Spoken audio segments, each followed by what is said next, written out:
Hi friends, ಇವತ್ತಿನ ವಿಡಿಯೋದಲ್ಲಿ percentage ಅಥವಾ ಶೇಕಡಾವಾರು 5 ಮೋಸ್ಟ್ ಇಂಪಾರ್ಟೆಂಟ್ ಟೈಪ್ಸ್ ಅನ್ನ ಹೇಳ್ಕೊಟ್ಟಿದ್ದೀನಿ. ಇದು STA, FTA, PSI, PC, SSC, railway ಎಕ್ಸಾಮ್ಗಳಲ್ಲಿ ಕೇಳಲ್ಪಟ್ಟಂತಹ 5 ಮೋಸ್ಟ್ ಇಂಪಾರ್ಟೆಂಟ್ ಟೈಪ್ಸ್ ಆಗಿರುತ್ತೆ. ಇದರಲ್ಲಿ ಬೇಸಿಕ್ ಕೂಡ ಹೇಳ್ಕೊಟ್ಟಿದ್ದೀನಿ, ಟ್ರಿಕ್ಸ್ ಅನ್ನು ಕೂಡ ಹೇಳ್ಕೊಟ್ಟಿದ್ದೀನಿ. ಯಾವ ಮೆಥಡ್ ನಿಮಗೆ ಈಸಿ ಆಗುತ್ತೆ ಆ ಮೆಥಡ್ ಅಲ್ಲಿ ನೀವು ಈಸಿಯಾಗಿ ಸಾಲ್ವ್ ಮಾಡಬಹುದು. ಯಾರೆಲ್ಲ ಇನ್ನೂ ಕೂಡ ಸಬ್ಸ್ಕ್ರೈಬ್ ಆಗಿಲ್ಲ, ದಯವಿಟ್ಟು ಸಬ್ಸ್ಕ್ರೈಬ್ ಆಗಿ ನೋಟಿಫೈ ಆಗಿರಿ. ಈಗ ಮೊದಲನೇ ಟೈಪ್ಸ್ಗೆ ಹೋಗೋಣ. ಟೈಪ್ 1,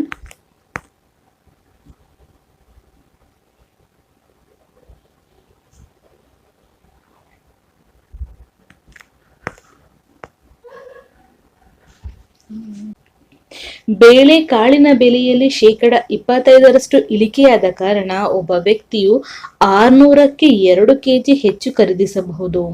ಪ್ರತಿ ಕೆಜಿಗೆ ಬೇಳೆಕಾಳಿನ ಮೂಲ ಬೆಲೆ ಎಷ್ಟು? ಇದೊಂಥರ ಡಿಫ್ರೆಂಟ್ ಟೈಪ್ ಆಫ್ ಕ್ವಶನ್ಸ್ ಆಗಿದೆ. ಒಂದು ಬೇಳೆಕಾಳಿನ ಬೆಲೆಯಲ್ಲಿ 25% ಇಳಿಕೆಯಾದ ಕಾರಣ ಒಬ್ಬ ವ್ಯಕ್ತಿಯು 600 ರೂಪಾಯಿಗೆ 2 ಕೆಜಿ ಹೆಚ್ಚನ್ನ ಖರೀದಿಸಬಹುದು. ಹಾಗಾದ್ರೆ ಪ್ರತಿ ಕೆಜಿ ಬೇಳೆಕಾಳಿನ ಮೂಲ ಬೆಲೆ ಎಷ್ಟು ಅಂತ ಕೇಳಿದ್ದಾರೆ. 25% ಅಂತ ಕೊಟ್ಟಿದ್ದಾರೆ. 25%ವನ್ನ 25/100 ಅಂತ ಬರ್ಕೋಬಹುದು. 25 1 25, 25 4 100, 1/4. ಈ 4 ಎಂಬುದು ಮೂಲ ಬೆಲೆ. ಇಲ್ಲಿ ಇಳಿಕೆಯಾದ ಕಾರಣ ಅಂತ ಕೊಟ್ಟಿರೋದ್ರಿಂದ 4ಅಲ್ಲಿ 1 ಹೋದ್ರೆ ಉಳಿದಿದ್ದು 3. ಇದು ಪ್ರೈಸ್. ಹಾಗೆ ಇದೆರಡನ್ನ ಉಲ್ಟಾ ಮಾಡಿದ್ರೆ ಸಿಗುವಂತದ್ದೇ ಕ್ವಾಂಟಿಟಿ. 4:3 ಅನ್ನೋದು ಒಂದು ಪ್ರೈಸ್ ನ ಅನುಪಾತ, ಅಂದರೆ ಬೆಲೆಯ ಅನುಪಾತ. ನಮಗೆ ತೂಕದ ಅನುಪಾತ ಬೇಕಂದ್ರೆ 2ಅನ್ನ ಉಲ್ಟಾ ಮಾಡಿ 3:4 ಎಂಬುದು ತೂಕದ ಅನುಪಾತ. ಅಲ್ಲಿ ಕೇಳಿರೋದು ಪ್ರತಿ ಕೆಜಿಗೆ ಬೇಳೆಕಾಳಿನ ಮೂಲ ಬೆಲೆ ಎಷ್ಟು? 1ಕ್ಕೆ 2 ಕೆಜಿ ಹೆಚ್ಚಾಗಿ ಖರೀದಿಸಬಹುದು ಅಂತ ಹೇಳಿದ್ದಾರೆ. ಹಾಗಾದ್ರೆ ಮೂಲ ಬೆಲೆ ಕೇಳಿರೋದ್ರಿಂದ 3ಕ್ಕೆ ಎಷ್ಟು ಕೆಜಿ ಹೆಚ್ಚಿಸಬಹುದು ಅಂತ ನೋಡ್ಬೋದು. 1ಕ್ಕೆ 2ಅನ್ನ ಗುಣಾಕಾರ ಮಾಡಿದ್ರೆ 2 ಕೆಜಿ ಆಗುತ್ತೆ. ಇಲ್ಲೂ ಕೂಡ 2ಅನ್ನ ಗುಣಾಕಾರ ಮಾಡಿ 3 6, ಅಂದ್ರೆ 6 ಕೆಜಿ ಮೂಲ ಬೆಲೆಗೆ ಹೆಚ್ಚಾಗುತ್ತೆ. ಬೆಲೆಯನ್ನ ಕೂಡ ಕೊಟ್ಟಿದ್ದಾರೆ. ಬೆಲೆ ಎಂಬುದು 600 ಆಗಿರುತ್ತೆ. 600 ಮೂಲ ಕೆಜಿ ಬಂದು 6 ಕೆಜಿ ಆಗಿರುತ್ತೆ. ಪ್ರತಿ ಕೆಜಿ ಅಂತ ಕೊಟ್ಟಿರೋದ್ರಿಂದ 6 1 6, 6 1 6, 100 ರೂಪಾಯಿ. ಪ್ರತಿ ಕೆಜಿ ಬೇಳೆಕಾಳಿನ ಮೂಲ ಬೆಲೆ 100 ರೂಪಾಯಿ. ಅರ್ಥ ಆಗಿಲ್ಲ ಅಂದ್ರೆ ಇನ್ನೊಂದ್ಸಲ ಹೇಳ್ಕೊಡ್ತೀನಿ. ಬೇಳೆಕಾಳಿನ ಬೆಲೆಯಲ್ಲಿ 25% ಇಳಿಕೆಯಾದ ಕಾರಣ ಅಂತ ಕೊಟ್ಟಿದ್ದಾರೆ. 25/100 ಅಂತ ಬರ್ಕೋತೀನಿ. 25%ವನ್ನ ಇದನ್ನ ಕಡಿತಗೊಳಿಸಿದ್ರೆ 1/4 ಅಂತ ಬರುತ್ತೆ. ಡಿನಾಮಿನೇಟರ್ ನಲ್ಲಿ ಇರುವಂತದ್ದು ಮೂಲ ಬೆಲೆ 4. ಇಳಿಕೆಯಾದ ಕಾರಣ ಅಂತ ಕೊಟ್ಟಿರೋದ್ರಿಂದ 4ಅಲ್ಲಿ 1 ಹೋದ್ರೆ 3. ಅದನ್ನ ಉಲ್ಟಾ ಅಂದ್ರೆ ಅದರ ಲಾಸಹವನ್ನು ತೆಗೆದುಕೊಂಡು ಮಾಡ್ಬೇಕು. 2 ಅನುಪಾತ ಇರೋದ್ರಿಂದ ನಾನು ಅದನ್ನ ಉಲ್ಟಾ ಮಾಡ್ಕೋತಿದ್ದೀನಿ. 1ಕ್ಕೆ 2 ಹೆಚ್ಚಾಗಿದೆ ಅಂದ್ರೆ ಮೂಲ ಬೆಲೆಗೆ ಎಷ್ಟು ಕೆಜಿ ಹೆಚ್ಚಾಗಿದೆ ಅಂತ ನೋಡ್ಬೇಕು. 1ಕ್ಕೆ 2 ಕೆಜಿ ಆದ್ರೆ 3ಕ್ಕೆ 6 ಕೆಜಿ ಆಗುತ್ತೆ. ಒಟ್ಟು ಬೆಲೆಯನ್ನ ಕೊಟ್ಟಿದ್ದಾರೆ 600 ರೂಪಾಯಿ. 600 ರೂಪಾಯಿ ಡಿವೈಡೆಡ್ ಬೈ 6 ಕೆಜಿ ಕಡಿತಗೊಳಿಸಿದ್ರೆ 100 ರೂಪಾಯಿ. ಇದೇ ರೀತಿ ನೆಕ್ಸ್ಟ್ ಕ್ವಶನ್ ನ ಸಾಲ್ವ್ ಮಾಡಿ.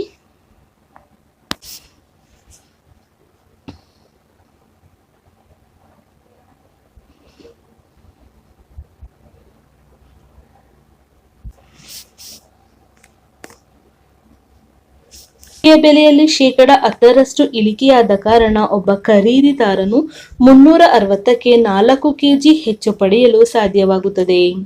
ಪ್ರತಿ ಕಿಲೋಗ್ರಾಂ ಅಕ್ಕಿಯ ಕಡಿಮೆಗೊಳಿಸಿದ ಬೆಲೆ ಎಷ್ಟು? ಒಂದು ಅಕ್ಕಿಯ ಬೆಲೆ 10% ಇಳಿಕೆಯಾದ ಕಾರಣ ಅಂತ ಕೊಟ್ಟಿದ್ದಾರೆ.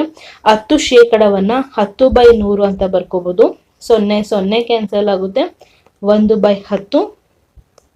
ಈ 10 ಎಂಬುದು ಮೂಲ ಬೆಲೆ. ಇಳಿಕೆಯಾದ ಕಾರಣ ಅಂತ ಕೊಟ್ಟಿರೋದ್ರಿಂದ 10ರಲ್ಲಿ 1 ಹೋದ್ರೆ 9. ಇದು ಪ್ರೈಸ್ ನ ಅನುಪಾತ, ಅಂದ್ರೆ ಬೆಲೆಯ ಅನುಪಾತ. ನಮಗೆ ತೂಕದ ಅಥವಾ ಕ್ವಾಂಟಿಟಿಯ ಅನುಪಾತ ಬೇಕಂದ್ರೆ ಉಲ್ಟಾ ಮಾಡ್ಬೇಕು ಅಥವಾ ಅದರ ಲಾಸಹವನ್ನ ತೆಗೆದುಕೊಂಡು ಮಾಡ್ಬೇಕು. 2 ರೇಷಿಯೋ ಕೊಟ್ಟಿರೋದ್ರಿಂದ ನಾನು ಅದನ್ನ ಉಲ್ಟಾ ಮಾಡ್ಕೋತಿದ್ದೀನಿ. 9:10. ಇದು ಅರ್ಥ ಆಗ್ತಿದೆ ಅಂದ್ರೆ 1ಕ್ಕೆ 4 ಕೆಜಿ ಹೆಚ್ಚಾಗಿದೆ 4 kg. ಕ್ವಶನ್ ಅಲ್ಲಿ ಕೇಳಿರೋದು ಪ್ರತಿ ಕಿಲೋಗ್ರಾಂ ಅಕ್ಕಿಯ ಕಡಿಮೆಗೊಳಿಸಿದ ಬೆಲೆ, ಅಂದ್ರೆ ಇದು ಮೂಲ ಬೆಲೆ, ಇದು ಕಡಿಮೆಗೊಳಿಸಿದ ಬೆಲೆ 10ಕ್ಕೆ ಎಷ್ಟು? ಒಂದಿದು 4 ಆಗ್ತಿದೆ ಅಂದ್ರೆ 4 ಗುಣಾಕಾರ ಮಾಡಿದೆ, ಇಲ್ಲೂ ಕೂಡ 4ನ್ನ ಗುಣಾಕಾರ ಮಾಡಿ 40 kg.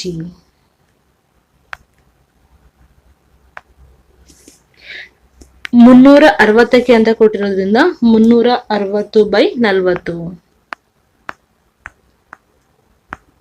0 0 ಕ್ಯಾನ್ಸಲ್, 4 1 4, 4 9 36. ಹಾಗಾದ್ರೆ 9 ರು ಕಡಿಮೆಗೊಳಿಸಿದ ಬೆಲೆ. ಮೂಲ ಬೆಲೆ ಕೇಳಿದ್ರೆ 9ಕ್ಕೆ ಕಂಡುಹಿಡಿಬೇಕು, ಕಡಿಮೆಗೊಳಿಸಿದ ಬೆಲೆ ಅಂತ ಕೇಳಿದ್ರೆ 10ಕ್ಕೆ ಕಂಡುಹಿಡಿಬೇಕು. ಕನ್ಫ್ಯೂಷನ್ ಮಾಡ್ಕೋಬೇಡಿ, ಪ್ರೀವಿಯಸ್ ಕ್ವಶನ್ ಅಲ್ಲಿ ಮೂಲ ಬೆಲೆ ಕೇಳಿದ್ರು, ಇಲ್ಲಿ ಕಡಿಮೆಗೊಳಿಸಿದ ಬೆಲೆ ಕೇಳಿರೋದ್ರಿಂದ 10ಕ್ಕೆ ತೆಗೆದುಕೊಂಡಿದ್ದೀನಿ. ಈ ಅನುಪಾತವನ್ನ ನಾವು ಲಾಸಹ ತೆಕೊಂಡು ಈ ಕ್ವಾಂಟಿಟಿಯನ್ನ ಕಂಡುಹಿಡಿಯಬೇಕು, ಆದ್ರೆ 2 ರೇಷಿಯೋ ಕೊಟ್ಟಿರೋದ್ರಿಂದ ಅದನ್ನ ಉಲ್ಟಾ ಮಾಡ್ಕೊಂಡಿದ್ದೀನಿ ಅಷ್ಟೇ.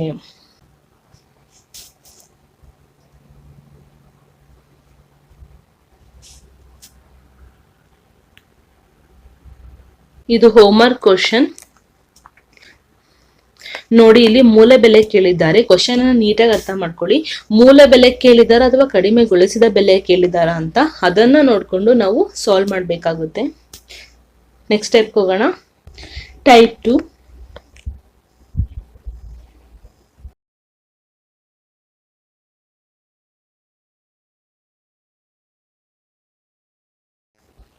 ಈ ರೀತಿ ಕ್ವಶನ್ಸ್ ಅನ್ನ RRB, NTPC, D group, ALP ಗಳಲ್ಲಿ ಇದನ್ನ ಕೇಳ್ತಾರೆ. ಇದನ್ನ ಸ್ಟಾರ್ ಮಾರ್ಕ್ ಹಾಕೋಬಿಡಿ, ಇಂಪಾರ್ಟೆಂಟ್ ಕ್ವಶನ್ ಇದು.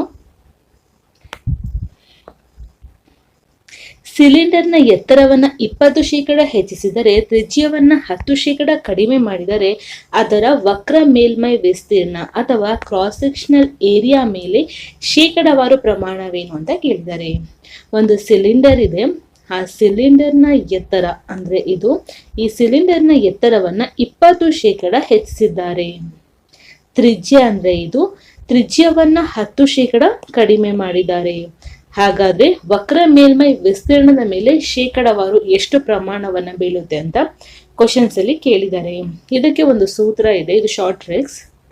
A + B ± A × B /100.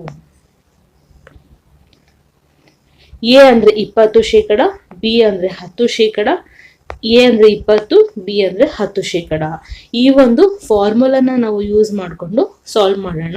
ಆದ್ರೆ ಇನ್ನೊಂದೇನಂದ್ರೆ, ಹೆಚ್ಚಿಸಿದ್ದಾರೆ ಅಂತ ಕೊಟ್ಟಿರೋದನ್ನ ಪಾಸಿಟಿವ್ ಅಂತ ತೆಗೆದುಕೊಳ್ಬೇಕು, ಕಡಿಮೆ ಮಾಡಿದ್ದಾರೆ ಅನ್ನೋದನ್ನ ನೆಗೆಟಿವ್ ಅಂತ ತೆಗೆದುಕೊಳ್ಬೇಕು. A ಅನ್ನೋದು +20% ಆಗುತ್ತೆ, B ಅನ್ನೋದು ಕಡಿಮೆ ಮಾಡಿರೋದ್ರಿಂದ -10% ಆಗುತ್ತೆ. A ಇದೆ, A +20% ಇಂಟು -10% /100. +20% -10%, ಪ್ಲಸ್ ಇದೆ ಮೈನಸ್ ಇದೆ, ಪ್ಲಸ್ ಇಂಟು ಮೈನಸ್ ಮೈನಸ್, ಈ 0 ಕ್ಯಾನ್ಸಲ್ ಆಗುತ್ತೆ, ಈ 0 ಕ್ಯಾನ್ಸಲ್ ಆಗುತ್ತೆ. 2 1 2, ಇಲ್ಲಿ 2 ಆಗುತ್ತೆ. ಮೈನಸ್ ಇಂಟು ಪ್ಲಸ್ ಮೈನಸ್ಸೇ ಆಗುತ್ತೆ, ಹಾಗಾಗಿ ಅದನ್ನೇ ತೆಗೆದುಕೊಂಡಿದ್ದೀನಿ ಶೇಕಡ. +20% -10% -2%. +20% ಹಾಗೆ ಬರ್ಕೋತೀನಿ. ಇದು ಮೈನಸ್ ಮೈನಸ್ ಇರೋದ್ರಿಂದ 2ನ್ನ ಕೂಡಿಸ್ಬೇಕಾಗುತ್ತೆ, ಮೈನಸ್ ಸಿಂಬಲ್ ಅನ್ನೇ ಹಾಕಬೇಕಾಗುತ್ತೆ. 10 + 2 12%. 20ರಲ್ಲಿ 12 ಹೋದ್ರೆ 8, ದೊಡ್ಡ ಸಂಖ್ಯೆಯನ್ನ ಹಾಕೋಬೇಕು, ಹಾಗಾಗಿ +8%. +8% ಅಂದ್ರೆ 8% ಹೆಚ್ಚಳ, ಪ್ಲಸ್ ಇರೋದ್ರಿಂದ 8% ಹೆಚ್ಚಳ ಆಗಿರುತ್ತೆ. ಹಾಗಾದ್ರೆ ವಕ್ರ ಮೇಲ್ಮೈ ವಿಸ್ತೀರ್ಣ ಶೇಕಡಾವಾರು ಪ್ರಮಾಣ 8% ಹೆಚ್ಚಾಗಿದೆ ಅನ್ನೋದು ಇದರ ಒಂದು ಅರ್ಥ ಆಗಿದೆ. ಹೆಚ್ಚಳ ಅಂದ್ರೆ ಪಾಸಿಟಿವ್, ಕಡಿಮೆ ಮಾಡಿದ್ದಾರೆ ಅಂದ್ರೆ ನೆಗೆಟಿವ್. ಇದೇ ರೀತಿ ನೆಕ್ಸ್ಟ್ ಕ್ವಶನ್ ಅನ್ನು ಕೂಡ ಸಾಲ್ವ್ ಮಾಡಿ.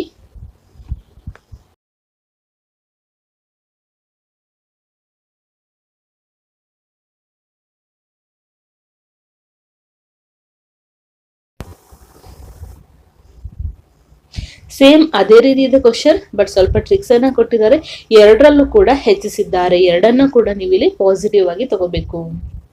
ಅದೇ ಸೂತ್ರ, ಆದ್ರೆ ಎರಡನ್ನ ಕೂಡ ಪಾಸಿಟಿವ್ ಆಗಿ ತಗೊಳ್ಳಿ.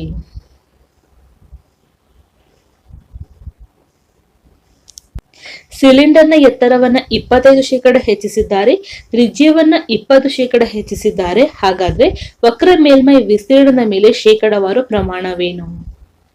ಅದೇ ರೀತಿ ಸೂತ್ರವನ್ನ ಹಾಕೊಳ್ಳೋಣ. A plus B plus R minus A into B divided by 100. ಇಲ್ಲಿ ಎ ಅಂದ್ರೆ ಪ್ಲಸ್ 25%, ಬಿ ಅಂದ್ರೆ ಪ್ಲಸ್ 20%.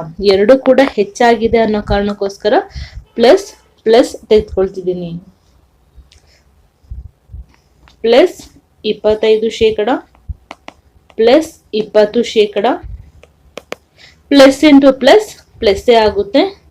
25% into 20% divided by 100.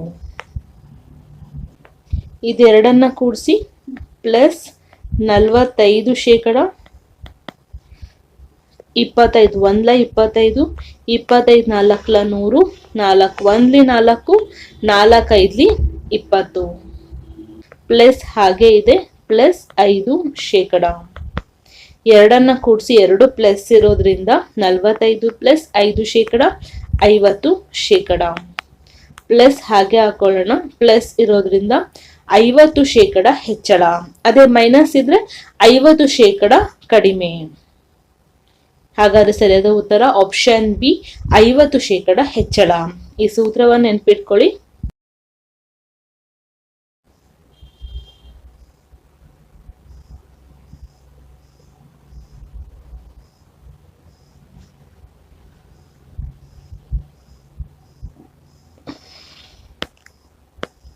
ಇದು ಹೋಮ್ವರ್ಕ್ ಕ್ವಶನ್. ಇಲ್ಲಿ ಕಡಿಮೆ ಮಾಡಿದ್ದಾರೆ ಅಂತ ಕೊಟ್ಟಿದ್ದಾರೆ, ಹಾಗಾಗಿ ನೆಗೆಟಿವ್ ಹಾಕೋಬೇಕು. ಎ ಎಂಬುದು ಮೈನಸ್ 20%, ಬಿ ಎಂಬುದು ಮೈನಸ್ 10%. ನೀವೇ ಕಮೆಂಟ್ ಬಾಕ್ಸ್ ಅಲ್ಲಿ ಕಮೆಂಟ್ ಮಾಡಿ. ನೆಕ್ಸ್ಟ್ ಟೈಪ್ ಹೋಗೋಣ. ಟೈಪ್ 3.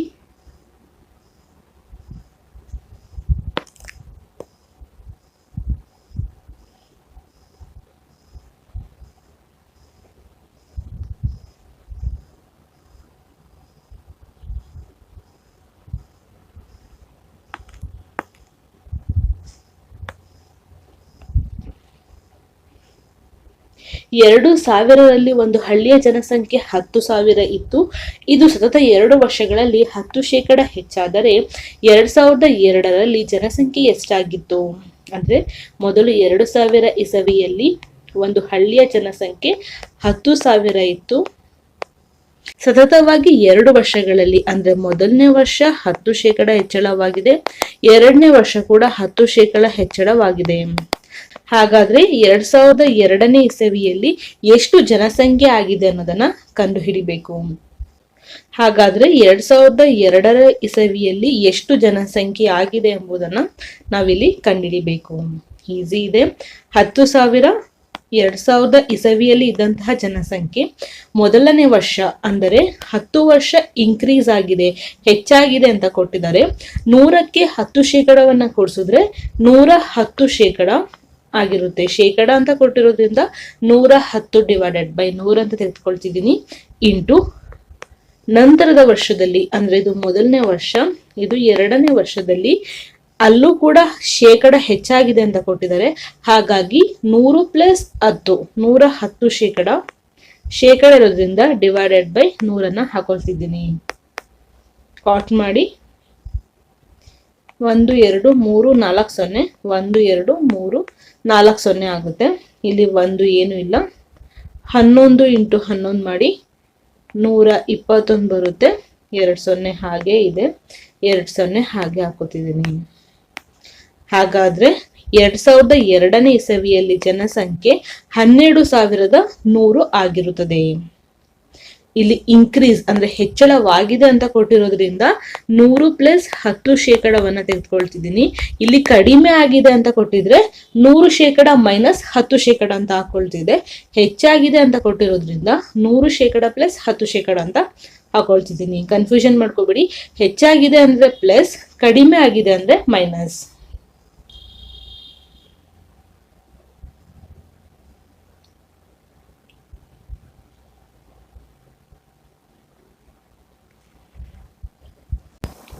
ಒಂದು ಕಾರನ್ನು 2 ಲಕ್ಷಕ್ಕೆ ಖರೀದಿಸಲಾಯಿತು.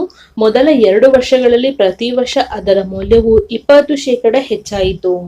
2 ವರ್ಷಗಳ ನಂತರ ಕಾರಿನ ಮೌಲ್ಯವೇನಷ್ಟು ಅಂತ 2 ವರ್ಷಗಳ ನಂತರ ಕಾರಿನ ಮೌಲ್ಯವನ್ನ ಕೇಳಿದ್ದಾರೆ. ಸೇಮ್ ಅದೇ ರೀತಿ ಒಂದು ಕಾರನ್ನ 2 ಲಕ್ಷಕ್ಕೆ ಕೊಳ್ಳಲಾಯಿತು. 2 ಲಕ್ಷ ಹಾಗೆ ಬರ್ಕೋತಿದ್ದೀನಿ. ಮೊದಲ 2 ವರ್ಷಗಳಲ್ಲಿ ಅದರ ಮೌಲ್ಯವು 20% ಹೆಚ್ಚಾಗಿದೆ ಅಂತ ಕೊಟ್ಟಿದ್ದಾರೆ. 100 ಪ್ಲಸ್ 20% ಅಂದ್ರೆ 120%. ಶೇಕಡ ಅಂತ ಇರೋದ್ರಿಂದ 120/100 ಅಂತ ಬರ್ಕೋತೀನಿ. ಇದು ಮೊದಲನೇ ವರ್ಷ. 2ನೇ ವರ್ಷದಲ್ಲೂ ಕೂಡ 20% ಹೆಚ್ಚಾಗಿದೆ. ಹಾಗಾಗಿ 120/100 ಅಂತಾನೆ ಬರ್ಕೋತೀನಿ. ಕರ್ತ ಮಾಡಿ. 4 0 ಇದೆ, 4 0 ಕ್ಯಾನ್ಸಲ್ ಆಗುತ್ತೆ.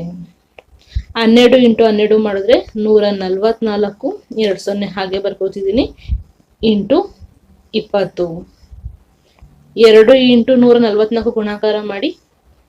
4 2 8, 4 2 8, 2 1 2, 1 2 3 0 ಇದೆ, 1 2 3 0. ಹಾಗಾದ್ರೆ 2,88,000 ಹೆಚ್ಚಾಗಿದೆ. ಸರಿಯಾದ ಉತ್ತರ ಆಪ್ಷನ್ ಸಿ ಕರೆಕ್ಟ್ ಆನ್ಸರ್. ಹೆಚ್ಚಳ ಅಂತ ಕೊಟ್ರೆ ಪಾಸಿಟಿವ್, ಕಡಿಮೆ ಅಂದ್ರೆ ನೆಗೆಟಿವ್. ಇದು ಇಂಪಾರ್ಟೆಂಟ್.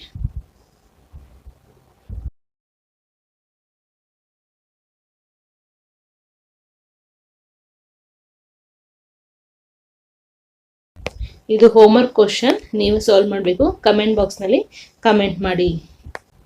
20% ಮೊದಲನೇ ವರ್ಷದಲ್ಲಿ 20%, 2ನೇ ವರ್ಷದಲ್ಲಿ 25% ಅಂತ ಕೊಟ್ಟಿದ್ದಾರೆ. 100% ಪ್ಲಸ್ 20%, 120% ಅಂತ ತೆಗೆದುಕೊಳ್ಬೇಕು ಮೊದಲನೇ ವರ್ಷದಲ್ಲಿ. 2ನೇ ವರ್ಷದಲ್ಲಿ 100% ಪ್ಲಸ್ 25% ಅಂತ ಕೊಟ್ಟಿದ್ದಾರೆ. 125% ಅಂತ ತೆಗೆದುಕೊಳ್ಬೇಕು. ಇದು ಮೊದಲನೇ ವರ್ಷ, ಇದು 2ನೇ ವರ್ಷ. ಕಮೆಂಟ್ ಬಾಕ್ಸ್ ನಲ್ಲಿ ಕಮೆಂಟ್ ಮಾಡಿ. ಟೈಪ್ 4,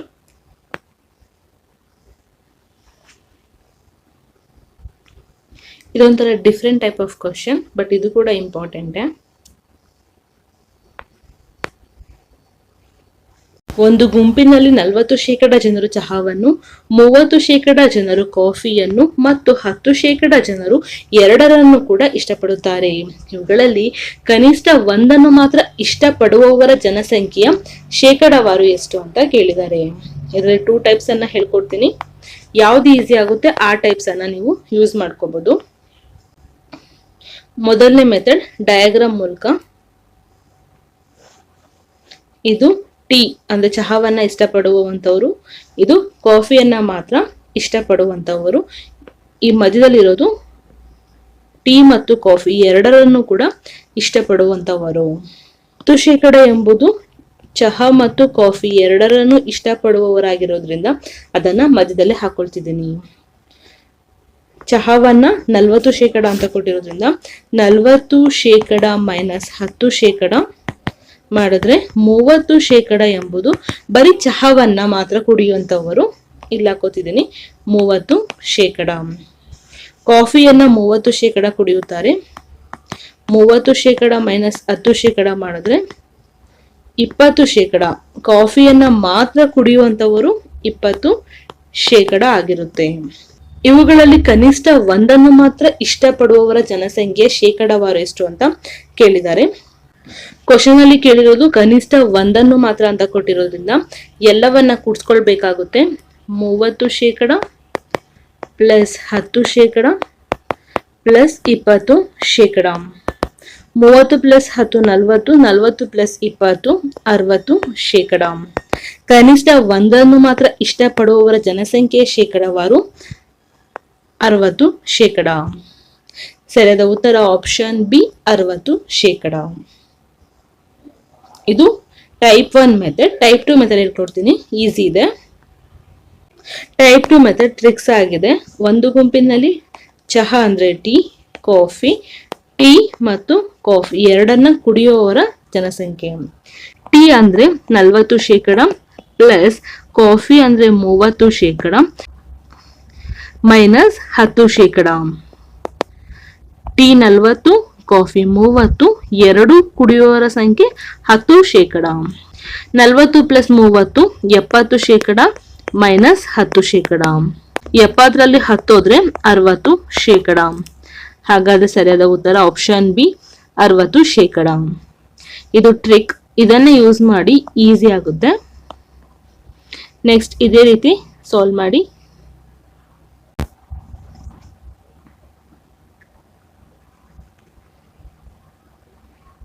ಒಂದು ಶಾಲೆಯಲ್ಲಿ 50% ವಿದ್ಯಾರ್ಥಿಗಳು ಕ್ರಿಕೆಟ್, 40% ವಿದ್ಯಾರ್ಥಿಗಳು ಫುಟ್ಬಾಲ್ ಆಡುತ್ತಾರೆ.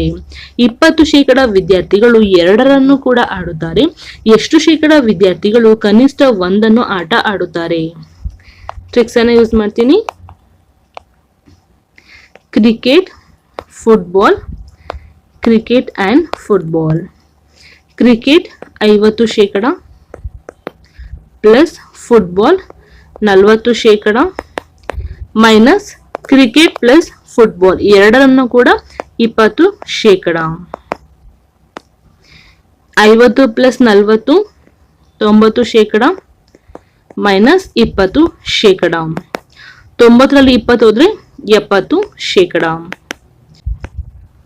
ಹಾಗಾದ್ರೆ ಸರಿಯಾದ ಉತ್ತರ option B 70%.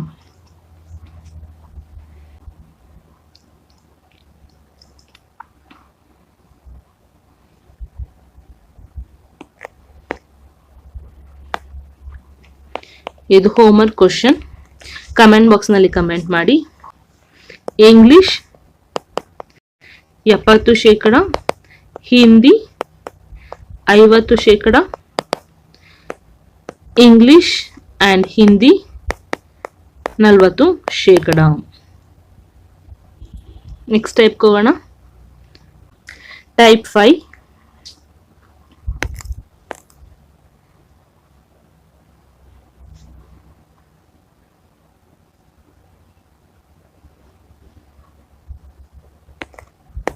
Election related question ಅನ್ನ ಸ್ಟೇಟ್, ಸೆಂಟ್ರಲ್ ಎರಡು ಎಕ್ಸಾಮ್ಗಳಲ್ಲೂ ಕೂಡ ಕೇಳ್ತಾರೆ. ಇದನ್ನ ಸ್ಟಾರ್ ಮಾರ್ಕ್ ಹಾಕೋಬಿಡಿ. ಚುನಾವಣೆಯಲ್ಲಿ 10% ಮತಗಳು ಅಮಾನ್ಯವಾಗಿವೆ. ಒಬ್ಬ ಅಭ್ಯರ್ಥಿಯು ಸಿಂಧುವಾದ ಮತಗಳಲ್ಲಿ 60% ಪಡೆದಿದ್ದಾನೆ.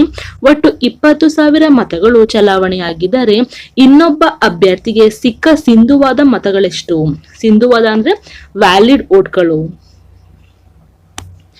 ಒಂದು ಎಲೆಕ್ಷನ್ ಇದೆ, ಎಲೆಕ್ಷನ್ ನ 100% ಅಂತ ತೆಗೆದುಕೊಳ್ಳೋಣ.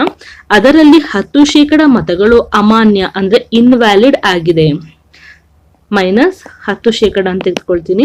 ಅಮಾನ್ಯವಾಗಿರೋದ್ರಿಂದ ಮೈನಸ್ ಮಾಡ್ತಾ ಇದ್ದೀನಿ. 100ರಲ್ಲಿ 10% ಹೋದ್ರೆ 90%. ಇದು ಮಾನ್ಯವಾಗಿರುವಂತಹ ಮತಗಳು. 10% ಎಂಬುದು ಅಮಾನ್ಯವಾಗಿರುವಂತಹ ಮತಗಳು. 100% ಎಂಬುದು ಒಟ್ಟು ಮತಗಳು. ಅರ್ಥ ಆಗಿದೆ ಅನ್ಕೋತೀನಿ.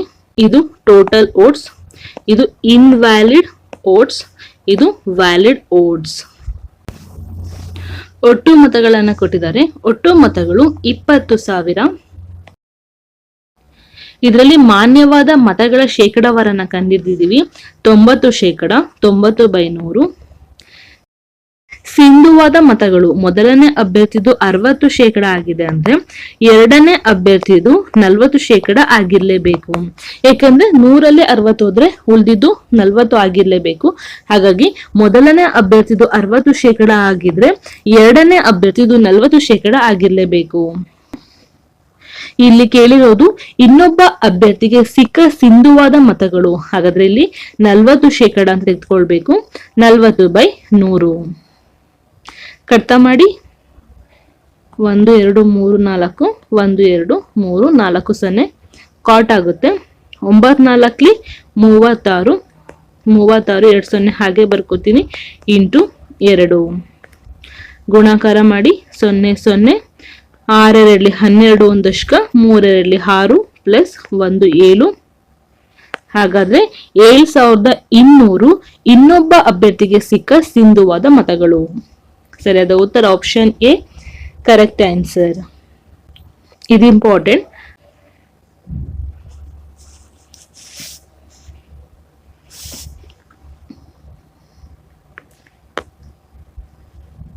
ಚುನಾವಣೆಯಲ್ಲಿ 20% ಮತಗಳು ಅಮಾನ್ಯವಾಗಿವೆ. ಒಬ್ಬ ಅಭ್ಯರ್ಥಿಯು ಸಿಂಧುವಾದ ಮತಗಳಲ್ಲಿ 55% ಪಡೆದಿದ್ದಾರೆ. ಒಟ್ಟು 10,000 ಮತಗಳಿದ್ದರೆ ಎರಡನೇ ಅಭ್ಯರ್ಥಿಗೆ ಸಿಕ್ಕ ಸಿಂಧುವಾದ ಮತಗಳೆಷ್ಟು? ಒಟ್ಟು ಮತಗಳನ್ನು 100% ಅಂತ ತೆಗೆದುಕೊಳ್ತೀನಿ. ಅದರಲ್ಲಿ 20% ಅಮಾನ್ಯ, ಅಂದ್ರೆ ಮಾನ್ಯವಾದ ಮತಗಳು 80%. Total votes, invalid votes, valid votes. ಒಟ್ಟು ಕೊಟ್ಟಿದ್ದಾರೆ 10,000 ಹಾಗೆ ಹಾಕೋತೀನಿ. 10,000ದಲ್ಲಿ ಮಾನ್ಯವಾದ ಮತಗಳು 80/100 ಇಂಟು ಮೊದಲನೇ ಅಭ್ಯರ್ಥಿಗೆ ಸಿಕ್ಕಂತಹ ಮತಗಳು 55%. 100ರಲ್ಲಿ 55% ಹೋದ್ರೆ ಉಳಿದಿದ್ದು 45%. ಇದು ಎರಡನೇ ಅಭ್ಯರ್ಥಿಗೆ, ಮೊದಲನೇ ಅಭ್ಯರ್ಥಿಗೆ 55%, ಎರಡನೇ ಅಭ್ಯರ್ಥಿಗೆ 45%. 45/100 ಕ್ಯಾನ್ಸಲ್ ಮಾಡಿ. 4 ಕ್ಯಾನ್ಸಲ್ ಆಗುತ್ತೆ. 8 5 40, 4 ದಶಕ. 8 4 32, 32ಕ್ಕೆ 4 ಕೂಡಿಸಿದ್ರೆ 36, ಇನ್ನೊಂದು 0 ಹಾಗೆ ಹಾಕೋತೀನಿ. ಹಾಗಾದ್ರೆ ಆಪ್ಷನ್ ಎ ಕರೆಕ್ಟ್ ಆನ್ಸರ್. ಎರಡನೇ ಅಭ್ಯರ್ಥಿಗೆ ಸಿಕ್ಕ ಸಿಂಧುವಾದ ಮತಗಳು. ನೆಕ್ಸ್ಟ್ ಕ್ವಶನ್ಗೆ ಹೋಗೋಣ. ಅರ್ಥ ಆಗಿದೆ ಅನ್ಕೋತೀನಿ, ಈಸಿ ಇದೆ. ವ್ಯಾಲಿಡ್ ವೋಟ್ಸ್ ಮತ್ತೆ ಮೊದಲನೇ ಅಭ್ಯರ್ಥಿಗೆ ಸಿಕ್ಕಂತಹ ಮತಗಳು, ಎರಡನೇ ಅಭ್ಯರ್ಥಿಗೆ ಸಿಕ್ಕಂತಹ ಮತಗಳನ್ನ ನೋಡ್ಕೋಬೇಕು.